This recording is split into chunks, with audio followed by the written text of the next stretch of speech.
బైబిల్లో 40 దినాలు ఉపవాసం ఉండి ప్రార్థించింది ఎవరో తెలుసుకుందాం.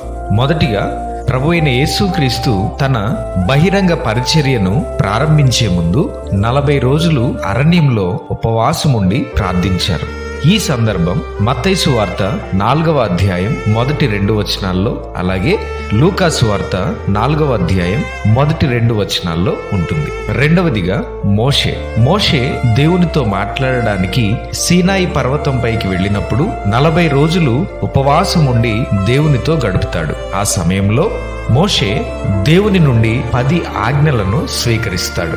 ఈ సందర్భం నిర్గమకాండం 34వ అధ్యాయం 28వ వచనంలో ఉంది. తరువాత మోషే ఇశ్రాయేలీలు దేవునికి వ్యతిరేకంగా చేసిన పాపాన్ని బట్టి మరో 40 రోజులు ఉపవాసం ఉండి దేవుని కనికరం కొరకు ప్రార్థించాడు. ఈ సందర్భం ద్వితీయోపదేశకాండము 9వ అధ్యాయం 9వ వచనంలోను మరియు 18వ వచనంలోను ఉంటుంది. మూడవదిగా ఏలియా ప్రవక్త కూడా 40 రోజులు ఉపవాసంతో ప్రయాణించి దేవుని పర్వతమైన హోరేబు చేరుకుంటాడు.